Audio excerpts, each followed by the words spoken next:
Hi, I'm Jude Walker. I'm a faculty member in Educational Studies here at UBC, and today I'm joined by three colleagues and friends. Shel Rubinson, Professor Emeritus at Educational Studies at UBC, Suzanne Smythe, Professor of Adult Ed in Simon Fraser University, and Michelle Stack, Professor and Associate Professor in Educational Studies.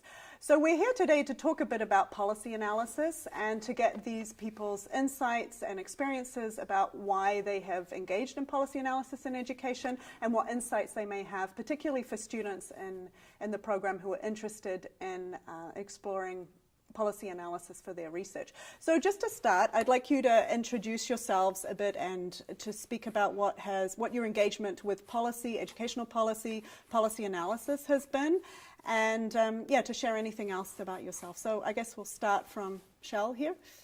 Okay, well, I think that my involvement stemmed from growing up academically in Sweden, where policy and policy research was the essence of reform strategies. So there were lots of money paid for research at that time. So because of that, I think most of us got involved, not so much thinking about policy studies as being involved or doing research for and on policies. And after that, so my whole career has been kind of colored by that. So most of the research I've been involved in has looked at reforms. I have a little bit also been involved in reforms. Working on parliamentary commissions and also international commissions. So I think that's my background. Mm-hmm. Great. Suzanne?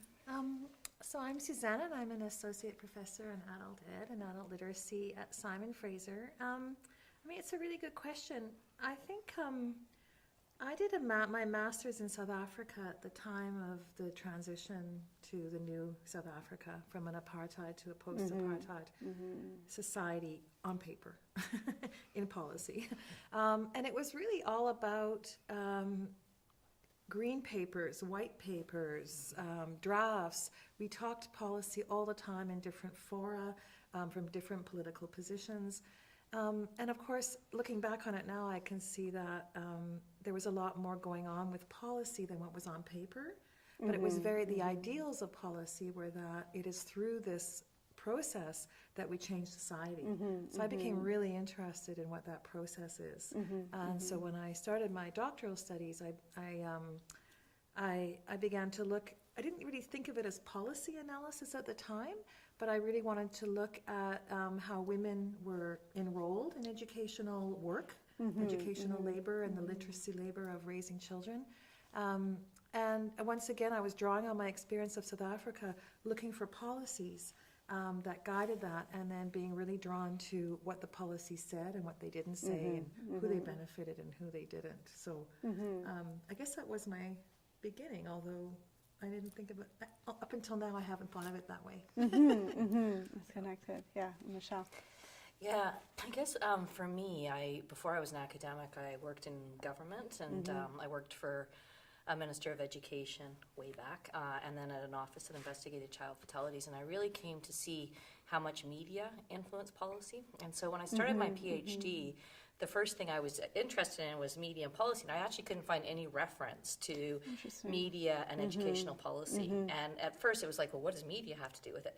For me, having worked in a minister's office, media very much, in many ways, dictated policy. When there was something horrible that happened, or when there was pressure, and there was media, generally I'd get calls saying, what are you doing about the cover? What are you doing about this? And that often meant introducing reactive policy.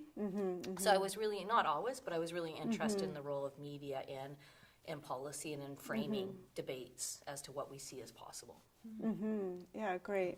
So all of you entered academia, and I know all of you have been involved in conducting educational policy analysis. So I'm interested in what it is about that still drives you or interests you most in your work.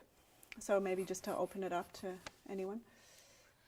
For me, I would say that it's looking at how debates are framed and what's seen as common sense and what's seen as off the table and how that comes to be. So my work right now, I'm looking at university rankings and how university rankings are seen as this common sense thing. Yeah. I used to, in faculty, every meeting was we'd be told we're going up in the rankings, I'd clap, and still I started to feel a bit like a seal and decided to look into it, and was really surprised in terms of the role of rankings in increasing inequity, and started wondering, why are we, even as academics, coming to acquiesce to something that actually is antithetical to academic research.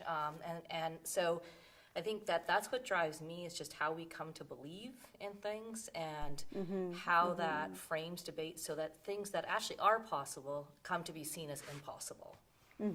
So it's in government, I always remember, if somebody said, well, that's just common sense, that's a Right. way of cutting off debate. Yeah. I think that happens in academia too. Yeah, absolutely. Yeah. Suzanne, yeah.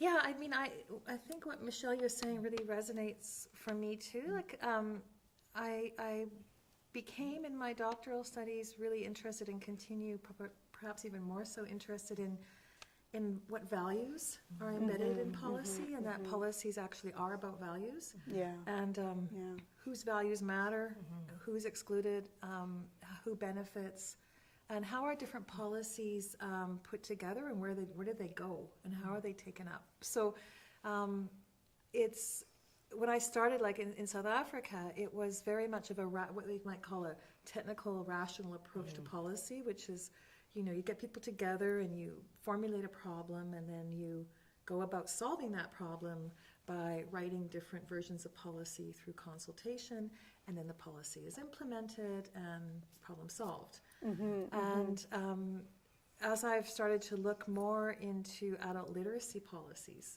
in Canada and internationally, it becomes very clear that this is not a rational process. Yeah. That there's a lot of mobilities in policies, and it might, you often think that something is very homegrown to your particular location, and then there you are in Southern Africa or in Asia, and then, oh, I've read this discourse before. And so I've become really interested in how that process happens, and if it's not a rational process, then what is policy? Right, right. Well, I think that for me, it has been a way. I mean, there's one fundamental issue that I've always been interested in, or I kind of from my dissertation, and that's around inequalities and how they are framed. And so I early saw policy as one way of addressing inequalities, but how they are addressed depends very much how in the policy the problem is understood. For me, I mean, that has been a key issue, that how is the problem being framed, and how is it being understood, and to what extent then later does the policy really speak to that, and why doesn't it speak to it? That's one part. The other part is that how it has to do, you talked about the press. I always saw very much the question about how the writings come out into the civil society, and what role do they play in policy, and how does the work that you're doing on policy research kind of give them ammunition, kind of intellectual ammunition in the struggle. So that's very much how I saw the role of policy research, to kind of take the mask away what the policies are about, and B, develop something that can be used. And just in terms of, I think it's a really important point around policy activism. Like I think about, well, actually recently I was at a memorial for somebody, a journalist, Barbara McClintock, who was a journalist and a real activist around, a journalist around the Jericho abuse of deaf children at the Jericho school. And her work, her reporting actually did impact policy and pushed, and pushed a reframing of that conversation. Or Cindy Blackstock, an Indigenous academic who has very much through media used her research to push for a reframing and to really push to look at the gross inequity towards Indigenous children. And so I think that there's different ways that academics can think about policy analysis and sharing that policy analysis through media as well. So you raise an interesting point around policy activism and the site in which we're conducting this research within academia. So I was wondering if any of you could share your struggles that you've faced or barriers as academics. We know we have kind of freedom of expression to some extent, but have there been any barriers or struggles you've faced in conducting policy analysis as researchers? Do you want to start this one? I can start. I mean, it's. I think that yes. I mean, there are different kinds of barriers you can hit. One of the things that I was faced with when I got to Canada was the federal provincial. Yeah. I was asked to produce an international document on policies for the OECD, Organization of Economic Cooperation and Development, a Canadian document. And I dealt a lot with the federals, and it was the federal government that had asked me, but I was supposed to connect with the Council of Ministers. And then I got a dressing down by the Council of Ministers that I should have turned to them first. And because of that, they didn't want to have anything to do with me. So the work couldn't be done really as it should have been done. I mean, that's one. The other thing I've been struck with is that when you present something to people in government, all of a sudden they sound like they had a PhD in statistics. They can really discuss your methodology if they don't like it. If they like it, you can have made any kind of problem. And the third, I think, is more when you're called up after you have had a press release or a press conference on your findings, and they tell you to back off. I mean, so those have been mostly. And what have you done when they've told you to back off? What did that? It sounds like you're talking to a specific instance. Well, I mean, the most, dramatic, I think, and I was only one smaller player, when we did the international literacy survey. We were sitting in France, and France came out very badly in the results. So, they wanted to meet with us that had done it and made it very clear that this couldn't be published. That was the most dramatic. For sure. Yeah. Wow, yeah. What I think, Shel, what you're saying about first methodology. When I did my thesis was on mothering and literacy, and it was where to begin, because the same discourse is everywhere. So in some respects, when you begin to read, you only sometimes need to read one policy and you've read them all. They're all very similar. And then there's other sites where there's a huge, I think as Stephen Ball said, wild profusion of practices and texts, but the discourses and the ideas flow through them. And so for me, it's been a struggle sometimes to work out what methodology to use to kind of get a handle on the different ways that policies are taken up in different contexts. And the other struggle is where do policies begin? Right. Is this an origin? Do we start with the very first idea and map out? Because that's kind of impossible. I think one of your colleagues, P. Taylor Webb, calls policy like a rhizome. It starts it doesn't really start or end anywhere. And so we just always have to find a way in and a place to begin and follow along, but finding that place to begin and then how we begin to explore it is, for me, always kind of half the battle. Right. Yeah. And I think I'd say connected to that is looking at policy borrowing, but also nuancing it to local context. So I find with rankings, I really have to, look at the media and then go, okay, this may be impacting universities in much of the world, but how it's impacted and how it affects people is different. And so accounting for that. I would say another issue would be when you're doing policy analysis of your own sector. And so I find it's a bit different now that I'm, looking more at rankings. It's the sector I'm in versus, previously looking more at K-12 or other areas in terms of media.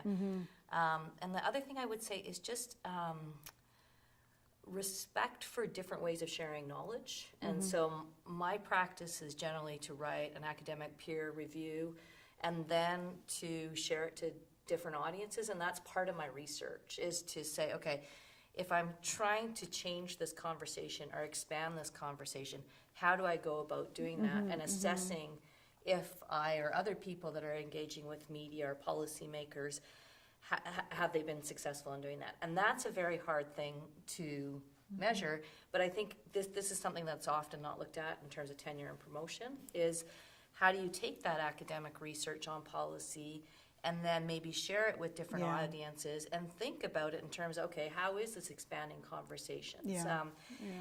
And I was having a conversation, a university-wide conversation, on how do we connect knowledge translation and give some respect for that in different fields. And it's difficult. Like, I think about, for example, conversations around gender and sexual identity. 30 years ago, I mean, I remember in government where, like, even conversations about having the book on two moms, it was huge. It was just like, you can't have that, right? Whereas now, for the most part, it's like, what? It's a book with two moms. But, like, why is it such a huge issue, right? And I think that was a lot of activists and academics that worked so hard to change that discourse, and you didn't really see the change right away, right? You didn't, so you have to, sometimes these conversations take time. And so I think part of it is thinking about that too. For some of us, I mean, I do policy analysis partly and thinking, okay, how do I then use my findings, not necessarily to directly change a policy, but to expand a conversation, right? To expand what we might see as possible. And you touch on some interesting issues around being able to kind of document policy impact, and we know what happens. To be able to capture that can be quite a struggle. And I guess both of you spoke to what I want to lead into conversation now around methodology. And these videos are being created mostly for students who are interested in engaging in educational policy analysis, and to help expose them to different methodologies and to get them thinking about what this might look like to engage in policy analysis. So you mentioned discourses and discourse analysis, policy borrowing, and these are something we're exploring in the course that I'm creating right now on policy analysis. So I was hoping you could each share what kind of methodologies have you drawn on in your research, and what have you taken from that? So in some of the different work that you've done, and I know, like you were saying, Suzanne, it can be a struggle to figure out which methodology makes sense, and then if we're thinking about, impact of policy, of what could be most effective and useful in particular contexts. So just to open it up around questions of methodology and method, and Well, I mean, first of all, I think that, the whole kind of battery of methodologies and approaches have, of course, changed. I mean, I'm formed in the time of critical theory, and I've never left that, and I will never leave that. Because of that, I mean, I have a kind of understanding of discourse analysis, and many of the students I worked with. But I think that in the methodology, what it kind of has become very central for me, it must allow us to see the power relationship between the major players. And I find, that was one of the things I found most difficult when I moved to Canada. This whole notion that individuals' action becomes so central. And much of the kind of the policy research was based very much on this notion. And while, for example, that we can explain in many countries around policies why they look like they do, the very strengths of for example, the labor movement, and to what extent are they politically kind of located. So for me, the kind of methodology must always allow to map that very clearly, and not in diffuse ways. I mean, in very concrete way, and also in that part follow money streams and so on. I mean, that has been my direction very much to it. I would say the same in terms of like network analysis. I think multimedia critical discourse analysis, so looking at how media is used and what we can say about power and gender and race, and how we look at disability from what images are there, right? Like there, for example, there was a university that photoshopped in a black student Yeah. to look more diverse. Yeah. So, what are the images? What are, for example, an analysis I did of university websites, it was usually white males that were presented as scientists. Yeah. Often it was black people that were presented as beneficiaries of that science, right? So these, images are important in terms of looking at policy analysis, where those images are placed, and who's presented as being in a position of as the knower or the knowledge producer, and who's presented as the beneficiary. And so that's one area or methodology that I find really useful, to look beyond policy as just something that's words, that it's also images. But I think the other I've used is participatory methods, and looking at, so in working with youth or working with refugees, where you can, I sometimes use photo voice as part of policy analysis, where I worked with a group where they took pictures of when they felt belonging and when they felt excluded at school. And those images told us a lot about gendered relations, about social class, about race, about sexuality and disability. And so I think that can be a way to include people in policy, policies that impact their day-to-day lives, but often that they're not part of, in terms of creating them, and it can expand how we think about who should be involved in policy creation.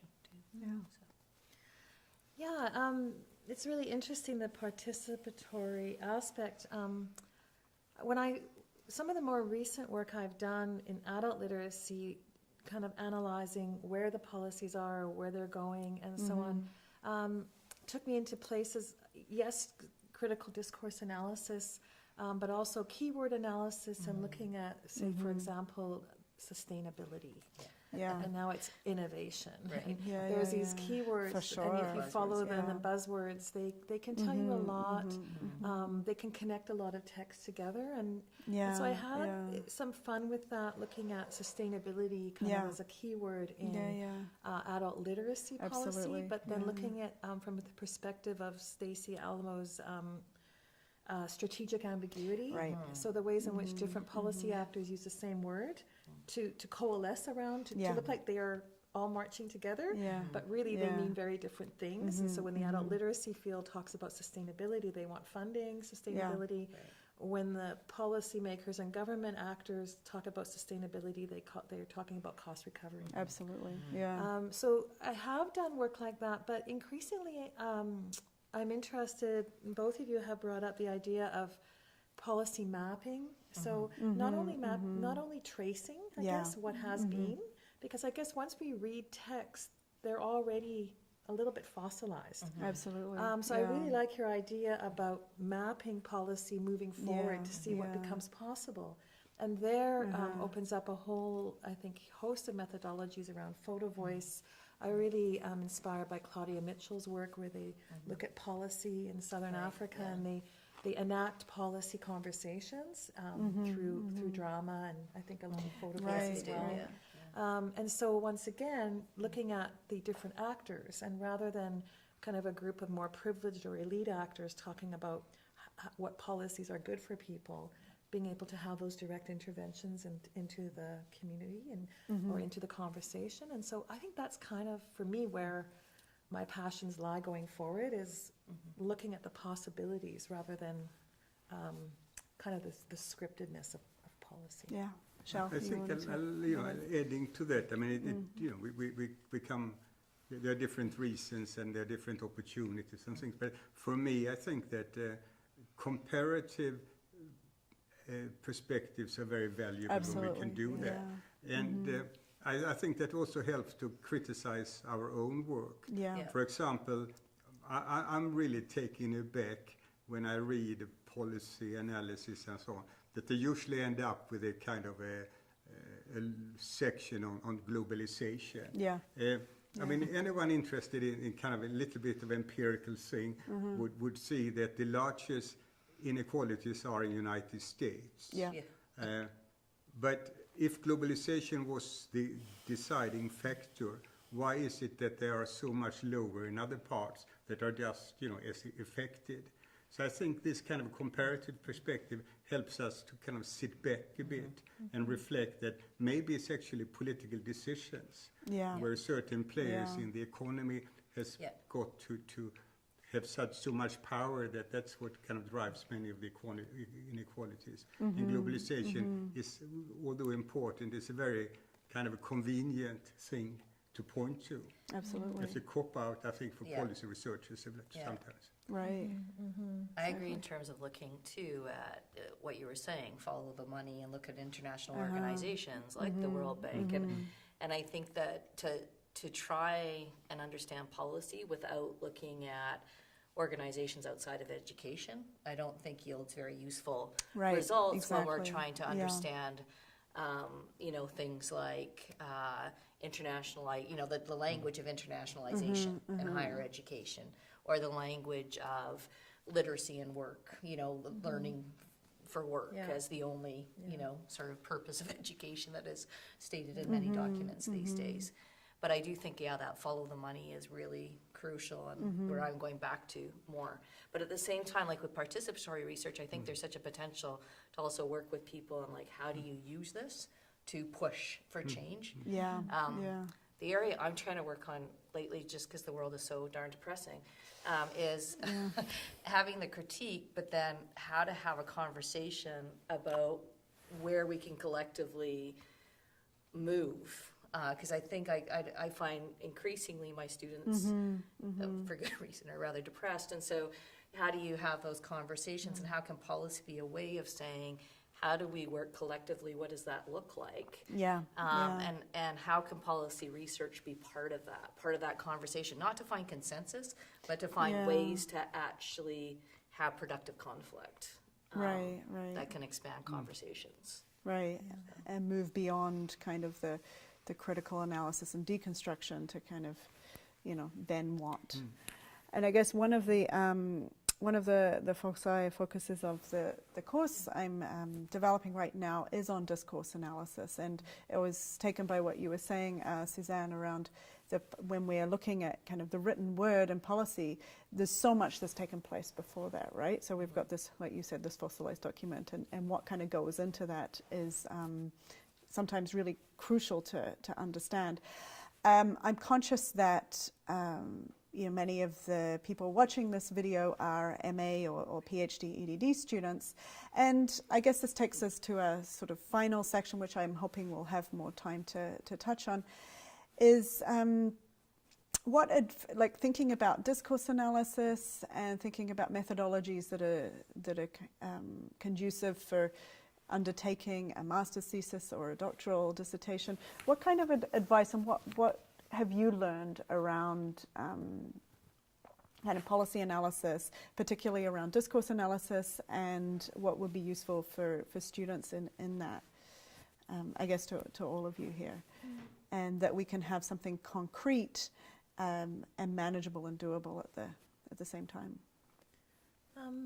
Well, maybe I'll start because I wanted to follow up a bit on what Michelle said too in answering that.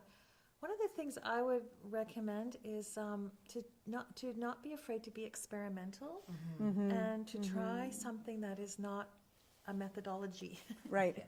Yeah. In other words, make the methods that you need to Yeah. do the work that you feel needs to be done. Yeah. And I think you're talking about very much about that in terms of looking for places of potential and hope rather than getting very heavily bogged down, I guess, and steeped into things as they are.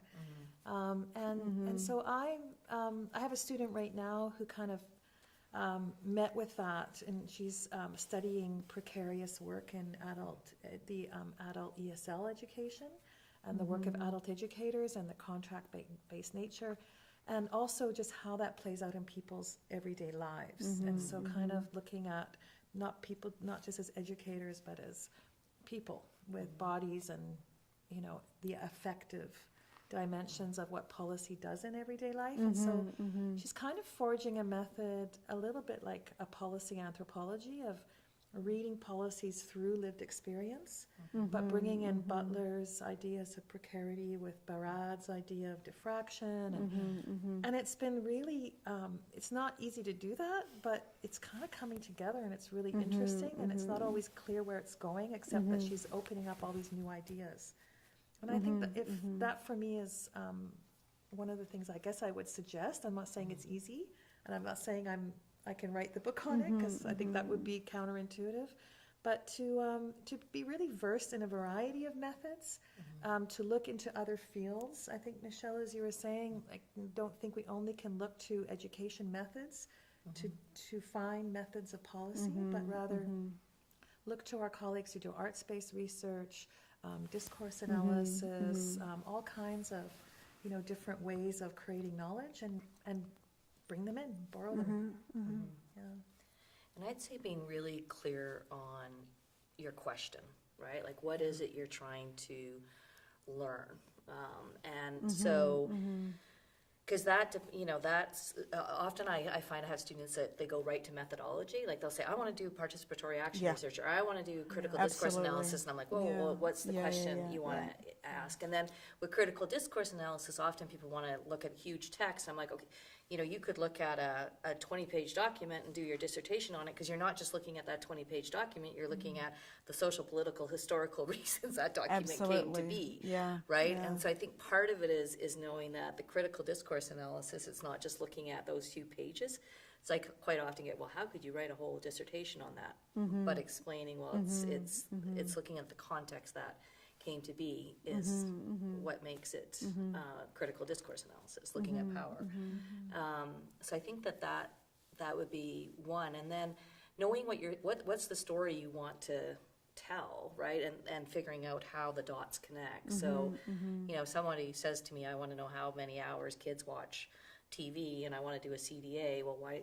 No, you don't, right? You want to do a survey, or right? And so I think part of it is that. And then I think the big thing is the ethics too, like looking at, if I have somebody that says, I want to go to the downtown east side and do research, it's like, why, right? And because there's a lot of voyeuristic research there, and then a lot of research that there's a whole lot of cynicism by many people in the downtown east side, that they're there to give people masters and doctorates. So again, looking at what are the reasons for doing the research, what are the ethics. And the other thing I would say is to be very careful about when someone says, I'm doing a totally participatory, or the participants, we're going to decide together. It's like, what does that mean? Because in the end, you're writing the thesis. And so acknowledging that there are power issues, and how do you talk about those power issues, particularly when you're working with people, right? When you're from the get-go, and think through those, I would think. I think, just to add, to all this wisdom, another thing that I'm thinking about a little bit is respect, and to be suspicious. By respect, I mean that when one engages in this, one can't start from the notion that they are total idiots, everyone. I mean, there are certain forces that are driving, and try to understand it from the perspective of the people who have written the policies, and what they try to achieve is very important. Do they need to get a political coalition, how to get it through politically? Absolutely. I think that's important. The other thing I think is to kind of be suspicious to one's own conclusions, and try to see it in different ways. And with respect, I should also add, I think, respect historically. When one thing, for example, I guess, I'm not sure, but I guess that if we went out and asked about human capital, what kind of, how is that politically tainted?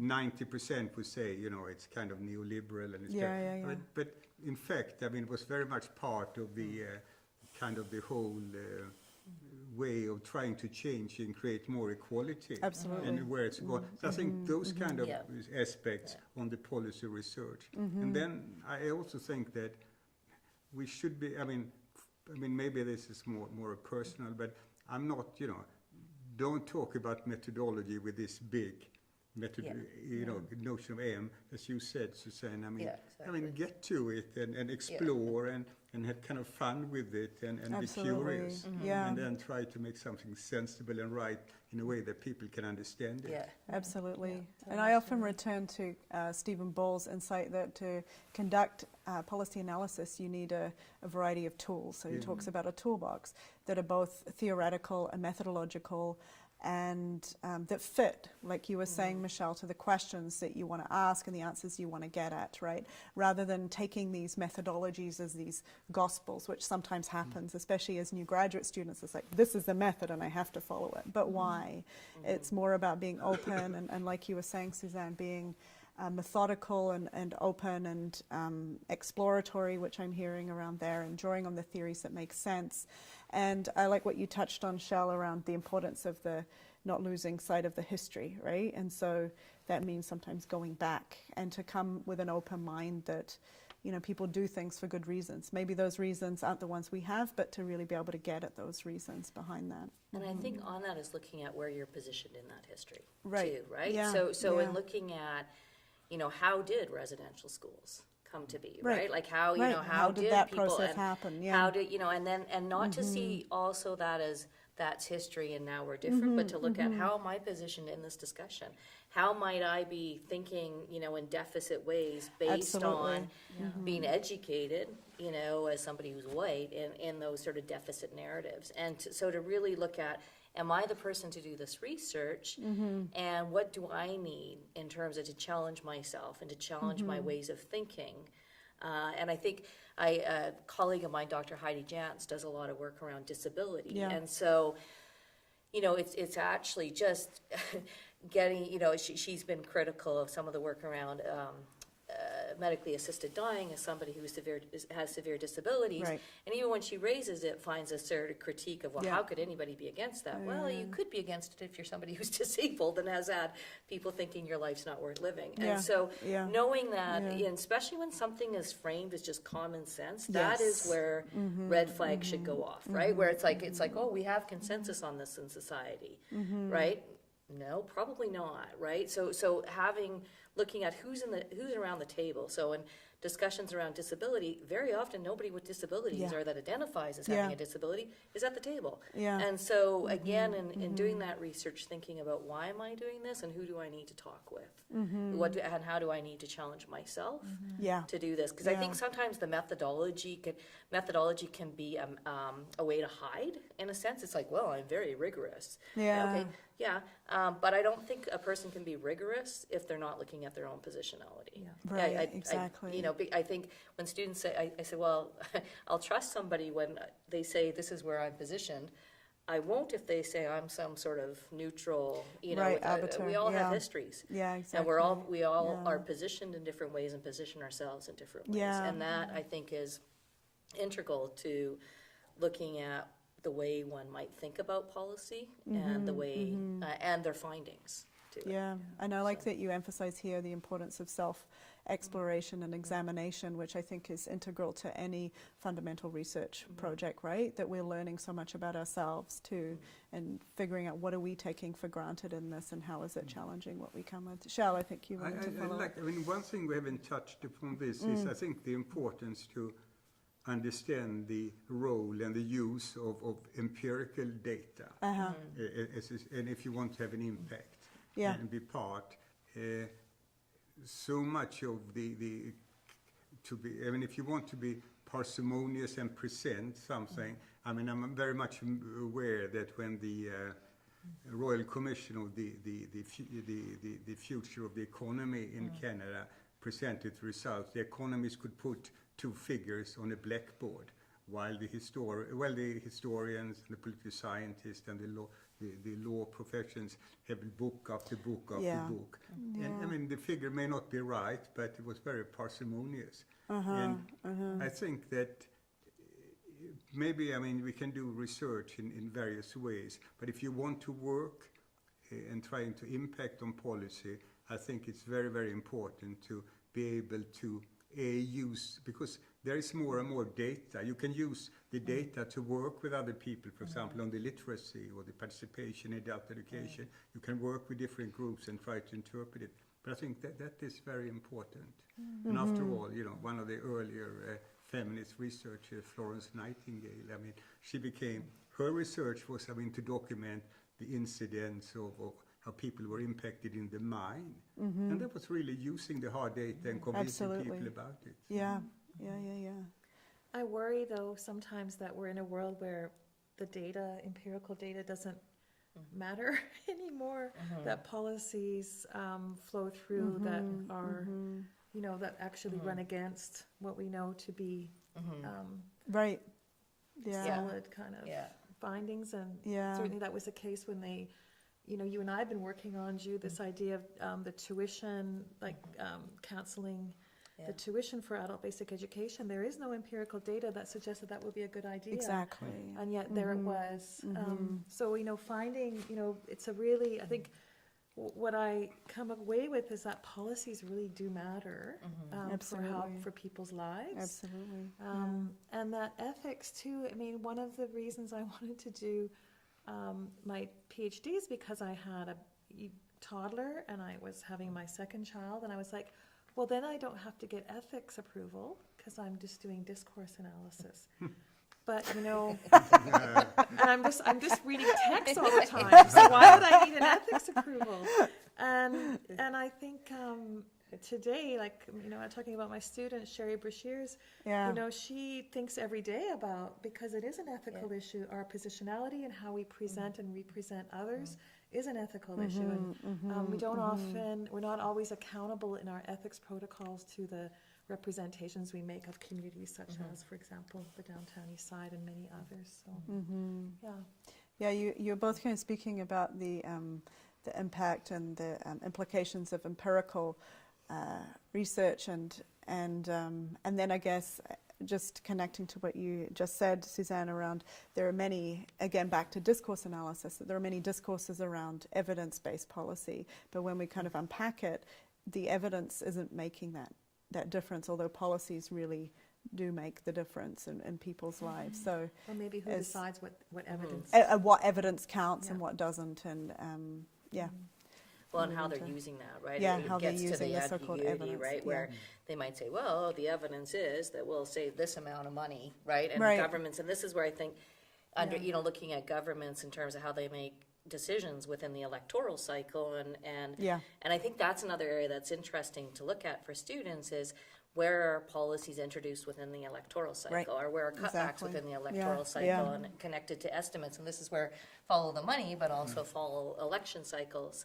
Because I think that can tell us a lot about policies and also about policy logics. Yeah. Right? So Yeah, I for often sure. said when I was a consultant, it's like, okay, you know, it's a few months before the election. Now's a good time to try and get some funding. But if the Absolutely. government's a majority and a group isn't really within their universe, right after an election, it's not probably going to be very helpful. But that's useful for policy research for those that are actually trying to look at government policies to have a sense of that, I think. Yeah, I'm sure. But I mean, what Suzanne and you said, you know, about there is data, but they don't use it, and they don't use it in the right way. But isn't that one of the very important roles of policy researchers to point Right. to? And I was thinking Yeah. particularly about, I mean, your area, and I've been a little bit in this whole with the kind of adult literacy. I mean, there were these national reviews, and then OECD wrote the synthetic report, and they draw certain conclusions about funding, which is absolutely not fundamentally wrong according to the data. And I presume that our role is partly to point that Absolutely. out and to make that analysis in such a way that's available in the political life. So depending on who can kind of take this up and push it becomes an important part. But you know, I think it's to make this kind of knowledge available, so people don't just jump on the conclusion, but to say, okay, if you wanted to go this direction. See, I think I in a sense, might disagree with. I think yes, but I think that we, as policy researchers, perhaps sometimes get too focused on thinking they just don't have the right information. And if we give policymakers the right, I'm not saying give them the right information, they'll make the right decisions. And this is where I think looking at emotion and Yeah. No, I don't think about it in that way. I think it about that what it really shows is the limits at this time of what is politically feasible. Yeah. right. And, Yeah. but I think that the danger with it is that if you don't put this analysis together with it, and you then ship this out to different governments and other things, one will jump on it. I don't think that's a notion that the information is not there. For me, it's a question that the kind of the value system and what they come will not allow them to touch it in another way, and that's our Right. role to make clear. And I think that's where that's where I think it's interesting, or I'd love to see more research in terms of how policy researchers form maybe coalition, with other people that are interested in expanding a conversation, and do that through media. Because I mean, I think for the most part, politicians, people in policy, they're looking at the news clips before they're looking at academic research. At least that way, I mean, this is always like I've ever Absolutely, somebody yeah. saying to me, "Oh, I know the education minister will read this article." I'm like, Exactly. "Yeah, I know No. I know you So, won't." we should all publish our research at Fox On News. Twitter. But at the conversation, which is a really good Exactly. outlet, that's actually for academics to That's publish, true. and they There work are with a these journalist forums, yeah. based on their research, and that is actually a really interesting way. I've done a few pieces and had policymakers contact, and it's was based on my research. So I do think there's ways, and I think that is an area that needs more research, is looking at how when policy researchers engage, like in commentary pieces, where they can actually have some control over what they're saying. They're not just sound bites. What impact might that have? Not that we Yeah. can do a direct cause and effect, but what impact might that have in terms of expanding policy conversations? Right, exactly. Are you talking a little bit more like public scholarship? Yes. Does sound like yeah. it, yeah. Yeah, which I think has to be based on peer review, or doesn't have to be, but is peer-reviewed academic research that is, has gone through review, has gone through critique, and then taking that and figuring out, how do I communicate this to diverse audiences, including media, including Yeah. policymakers, right? And so if somebody says, I want my research to impact policy, it's like, okay, so who do I consider a policymaker here, and how am I going to best communicate with them, and having a strategy to do so, and knowing that it's unlikely they're going to read our academic work, Absolutely. right? Yeah. At senior levels, they're not going to have time, right? So how Yeah. do you Yeah, get some interest? So maybe they will after Yeah, they read a kind commentary of a piece. knowledge Yeah. mobilization. yeah, kind of, connects back to yeah. knowledge translation and mobilization. Yeah. And also taking advantage of kind of the world we live in, and technological advancements in social media and new technologies. And I know this is something that's happening in the field of policy analysis, educational policy analysis, is the proliferation now of digital tools for looking, for example, at policy networks, kind of like you were saying before, tracing policy, and how we have this at our fingertips now. And some of them are much more complex than others. But I think there's these opportunities there to kind of get at what is actually happening. How can we do a better job, for example, of what has been touched on around tracing the money and things like that. And I guess as we're wrapping this up, I know all of you have more experience than me of working with students, and obviously you, Shell, the longest here. And I was wondering if you could share your insights here around what have you noticed as a research supervisor of MA, PhD, EDD students that students can tend to struggle with in engaging in policy analysis. And so I guess this connects to that we've touched on a bit around advice for conducting this kind of work, but what are there any trends you've noticed of the struggles that some students might go through here? Shell? We look to you, Shel. Yeah. It's of course individual, but I think that Yeah. one part of it is difficult is to kind of frame it. I mean, you talked about that, Michelle, Yeah. you know, but it can sometimes become much too big. Yeah. Very often it's a case study that is done, and then how to frame the case in a way that it doesn't get overboard. That's one thing. The other thing that I find over time, I don't know if it is that when you do discourse analysis, if it's not well done, it can become very flat. I mean, how to make it interesting. Interesting, yeah. You know, I mean, Yeah, absolutely. and with Yeah. the word and Yeah. with I think, but but this way of Mm-hmm. and the third thing I've noticed is the very strong biases that people come in with. They don't often allow themselves to be suspicious and to look back. I mean, those are just a couple of things. Those are great. I mean, I think I'm lucky. I have a few doctoral students at the moment who seem to really think policy is interesting. And I would say that one of the difficulties or barriers is that a lot of people think of policy as really flat and boring, and that doesn't really affect their lives. And I've met a lot of educators that would say, I'm not interested in policy. And I'll go, wow, okay, because everything you do is kind of shaped by Absolutely. policy, Yeah. but they're interested in another aspect of practice, and that's great. But sometimes it's been about convincing students to kind of have that place in their thesis work that looks at the historicizing of a particular issue. So I guess problematization, like, why is this a problem? How did it become a problem? Why are you studying it? For me, that's all about doing that policy piece to kind of even decide if that's where they want to go in their thesis and then go from there. So yeah, I guess it's been about why. But lately, I've been lucky to have students who kind of get it right away and are really into it and doing that kind of experimental stuff I was talking about. Yeah. Yeah, I would say that it's important to have a question where you are open enough to not knowing the answer, Yeah. right? So I think Yeah, that yeah. I think if something is really raw or that it can be difficult to actually take in things that might be counter to Right. one's view. So Yeah. Yeah. I often say, like, okay, if you're doing this, like revenge research, Yeah. probably, Yeah. probably not a good idea. Yeah. Yeah. So I would say really looking at why am I doing this stuff? Like, why am I passionate? And I mean, being passionate about something is good, but looking at why, right? What am I hoping to get out of it?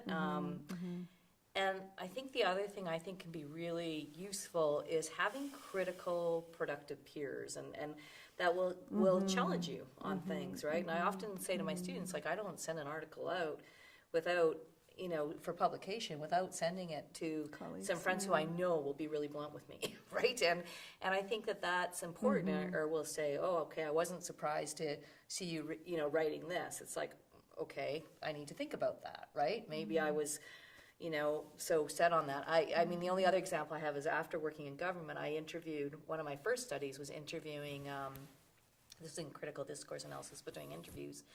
I interviewed politicians and journalists, and many of them I'd worked with, and I'd been in that world, and I didn't do good interviews the first time around because I felt I knew the answers. Right. And so I would do Yeah, the shortcut. yeah. It's kind of like, oh yeah, I know what you mean. Well, I was in a different role as a researcher, and I actually didn't know, right? Like, even though we were in the same meetings, we were positioned differently and turned out had different Yeah, views. So yeah. I think just knowing that, like, going in there going, I'm curious. But if Yeah, you go in yeah. thinking, I know, or I know what this person's going to say, or I know what this text means, probably not a good time to do that study. Yeah, for sure. Yeah, I hear that in each of you, this commitment to openness and openness to learning through the process, right? And how we might go about that. So just to conclude, I'd like to get your final insights around having engaged in educational policy analysis. What is one thing that you've learned in this process about anything that you would like to finally share, if anything? We all look at each other. Never take anything for granted. Always be open and prepared to be surprised. Yeah. At what we at what we learn. And I guess keeping at the forefront for whom this matters, and that you know, lives are entangled in policies, and it matters.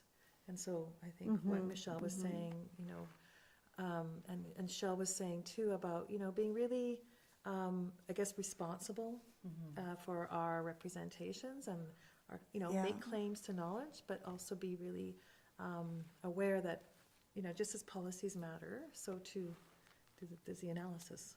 Yeah, yeah, great. I'd have to say the same thing, and she said it better than I can, so.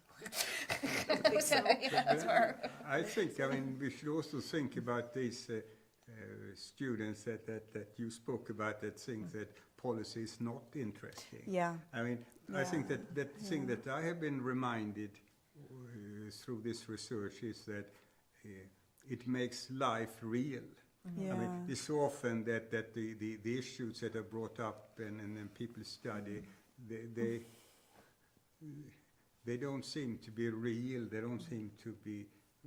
Policy really speaks and helps us to kind of locate research and to make it actually theoretical, because it deals with realities and it structures so much. So I think that policy research has, to me, been a fantastic gift to kind of also engage in the things that I think is politically important.